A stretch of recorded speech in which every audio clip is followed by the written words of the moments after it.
is Nick with logosbynick.com, and in today's tutorial I'll be demonstrating how you can create this vector page curl effect using Adobe Illustrator. So let's go ahead and get started. I'm going to open up a new document.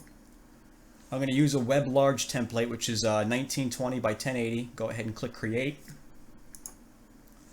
And the first thing I'm going to create is a rectangle. So I'm going to come over to our shapes tool and click and hold until we get that flyout menu. And I'm just going to grab the rectangle tool. And I'm just going to click and drag to create a rectangle. And I'm going to fill that in with black or a dark gray. And for the stroke, I want to make sure that's turned off by clicking that red slash that says none.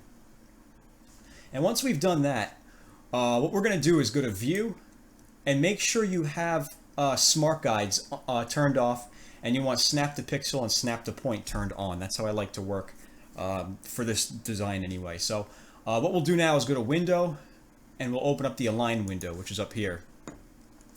And where it says Align To, we're going to align it to the artboard, and then click on this. Go back to the Select tool, and with this rectangle selected, align it on the horizontal and vertical axes, so it's centered up on the artboard like that.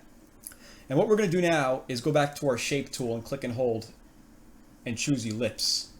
And I'm just going to come over here off to the side, and I'm just moving the page by holding down the space bar and clicking and dragging. And once I'm over here, I'm just going to click and drag to create a rectangle. I mean, not a rectangle, an ellipse that's longer than it is wide, something like that. And I'm going to change the color of that to red. And then I'm going to click and drag to create another one up here. Something like that. Maybe I'll bring that in a little bit. And we want to make sure that the two ellipses are overlapping each other like that. And if they're not, you just go back to your Select tool and position them so that they are overlapping like that. And once we have it set, two ellipses like that, I'm going to hold Shift with the Select tool. I'm going to hold Shift and click on both, so we have them both selected, and go to the Shape Builder tool, which is right here, and just hold Shift and click and drag through them to unify them all together like that. And then I'm going to go back to the Select tool, and I'm going to click and drag this over here. Let me just move back over. Again, to move around, I'm just holding down the space bar and clicking and dragging. And now I want to go to the Rotate tool, which is over here, and just click and drag to rotate this around. And I'll hold Shift so it locks it onto 45-degree angles like that. And I'll rotate it around about that much. And then I'll go back to the Select tool and hold Shift and click the black rectangle. And now where it says Align To, we want to change that to Selection. And I'm going to align the bottom and then align the right like that, so it sits there in the bottom corner. And now we can click off of the graphic to deselect everything. So what we want to do now is grab this red shape and go to Object, Shape, Convert to Shape.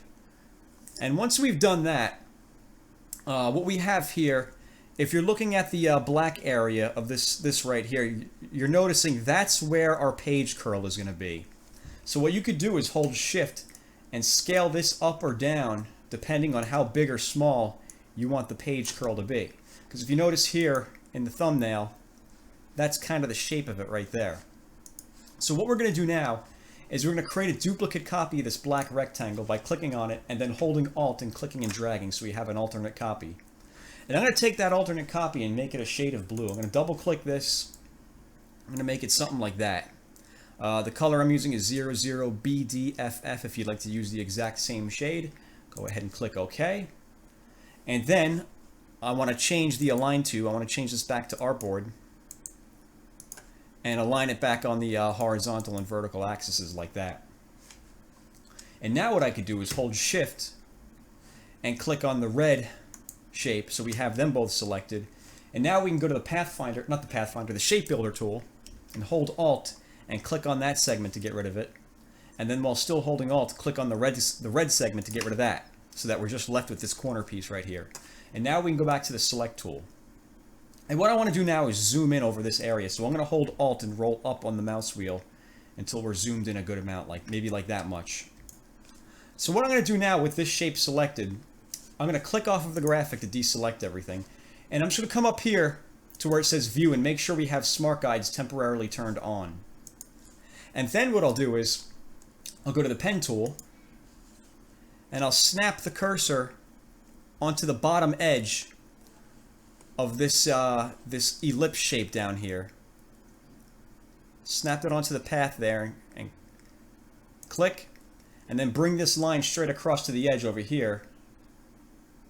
And once it snaps, go ahead and click, and then finish this shape up going around the outside of the tip of that blue object and back to the starting point. And then what I want to do is just change the color of this. We'll go back to the select tool and click on this so we get our colors up here. I'm just going to temporarily change this to a different color like green. And then I'm going to hold Control and the left bracket key to send it down one layer. Or you could just right click it and go to Arrange, Send Backward. But I like to use Control and the bracket keys. I find that works easier. And once we've done that, we can hold Shift, click on the blue object, and go back to our Shape Builder tool and hold Alt and click on the green segment to get rid of it. Now we'll go back to the Select tool, and I want to raise this to the top by holding Control, Shift, and the right bracket. Now we can click off it to deselect everything. And let me see. No, it didn't raise it to the top. So what I'm going to do now is let's click off it to deselect everything. Click on the blue shape right here, and then hold Control and click it again. And then a third time. And once you see this box turn green, you'll know you have it selected. Then you can go to Edit, Object, Arrange, Bring to the Front. Like that. And what I'll do now is I'm going to create a duplicate copy of this by holding Alt and clicking and dragging it. And then I'll hold Control and grab this point right here and just snap it onto this point up there. And then I'll hold Shift, click on the blue object, and go to the Pathfinder tab and click on Subtract or Minus Front. And click off it to deselect everything. And what that did was create two different shapes from those segments. So once we've done that, we can click on the green shape, and I'll go to the dropper tool, which is over here, and just select this blue so we make it the same shade. And what I want to do now is go back to the Select tool and take this shape right here, the larger blue shape at the bottom, and I want to create a duplicate copy of this by holding Alt and clicking it. And what I'll do is I'll just make this black, and then I'll hold Control and grab this point and snap it onto this anchor point over here. Like that. And then I'm going to go to the Gradient tool, which is right here. I'm actually going to double click the Gradient tool so we get our gradient menu. And from this drop down, I'm going to go to Linear. So we're going to give this a linear gradient. So over here where it's black, I'm going to double click that. And I'm just going to change the opacity of this to 0. And then hit Enter. And then I'll come over here where this is white, double click that, and I'll just make that all the way black like that.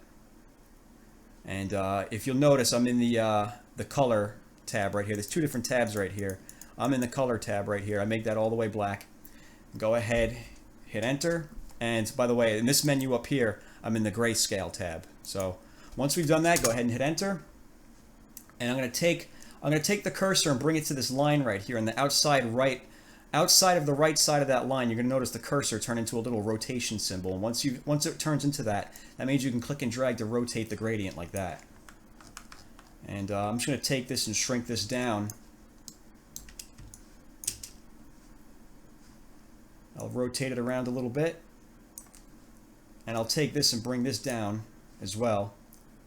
Bring this up a little bit until we have what looks like a drop shadow coming behind the page scroll right there. That's what we're looking for, that little drop shadow. So I'm just going to rotate that around a little more so it matches better.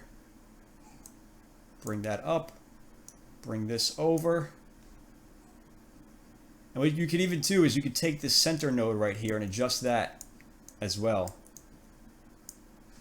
And I'd say that looks pretty good right there. I'm going to leave that as it is. And now we can go back to the Select tool. And I'm going to click on this shape right here. And let's double click the colors. And whatever this number is here, just highlight it and hit Control-C to copy. Then go ahead and hit Cancel to close out of that. And we're going to give that a linear gradient as well. So go over to where it says Linear Gradient and choose that.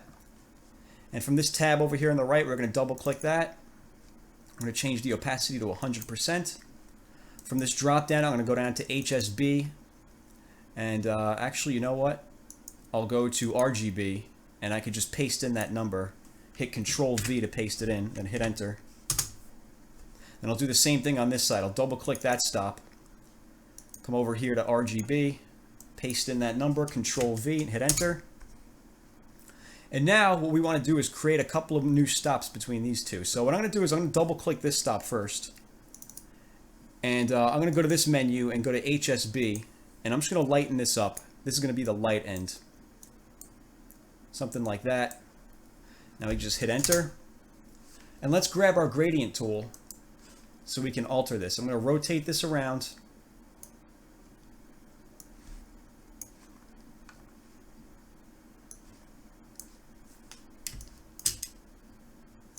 Rotate it around like that.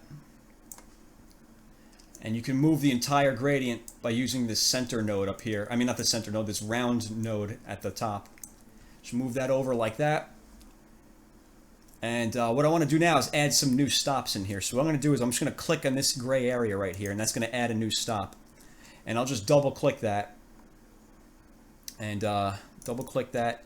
I'm actually going to leave that just how it is. I'm going to double click this one to the right over here.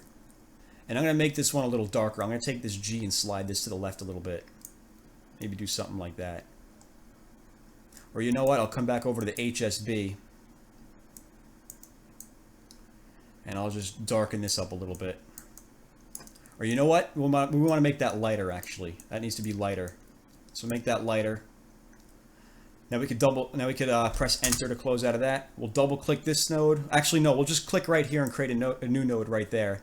Then double click that one and make that one a little darker. But I'll go to the HSB menu. Make that a little darker. Maybe bring this over a little more to make it a little more blue. Slide that to the right some more, and that's pretty good. Hit enter to finalize that. And I'll put one more stop right here. I'll double click that. Go to the menu, choose HSB. I'm going to move this over to the right. And no, actually, I make that just a little bit lighter, maybe something like that. And that looks pretty good. I'll just go ahead and hit enter to finalize that. And now we can go to the select tool, and we can close out of the gradient menu now. We don't need that anymore. And what I'm going to do now is I'm just going to zoom out a little bit by holding Alt and rolling down the mouse wheel. And the next step would be to put a little shadow going behind the page curl there. So to do that, I'm just going to click on the page curl. Then I'll hold Alt and click and drag to create a duplicate copy. And then I'll hold Control, grab this top point and snap it to the other top point. And then I'll make this black. And then I'm going to go to the shear tool, which is over here. If you click and hold, it's normally the scale tool. So come over to the scale tool and click and hold till you get the shear tool. And once you've done that, you could just kind of like click and drag on the object to shear it a little bit. Maybe about that much. That's pretty good. And I'm going to go to View and turn off the Smart Guides. We're done with that. And then I'll just hold Control. I'll grab this point over here in the bottom. Actually, no, we need to go to the Select tool first. Hold Control, grab this point down here, and snap it to a corner down here. Maybe like that. And I'm just going to lower that by holding Control and hitting the bracket, the left bracket key. And I'll take the opacity and slide that down a little bit. Maybe make that like 24%. And what we could do now is click off the graphic to deselect everything. And what you could do now is if you want to make this page curl bigger, you can click and drag over everything, then hold Shift and click the black rectangle to deselect it. And then you could hold Shift and take this corner up here and click and drag that out to make that a little bigger or smaller as you see fit. And then we click off that to deselect everything. The final step would be to put some text underneath there. So to do that, I'll just grab the text tool, which is over here. Click on the canvas to create some text. I'm going to change this font to, you could use any font you want. I'm going to use League Gothic for this, and I'm just going to write in text. And I'll grab the select tool and hold Shift and Alt and scale this up. And I'll turn that white. And then I'll go to the rotate tool and I'll just rotate that around a little bit. Go back to the select tool, put this over here. Now what I want to do is lower this at one step, so I'm going to hold Control and hit the left bracket key. to lower that one step. So it goes beneath this black shadow right here.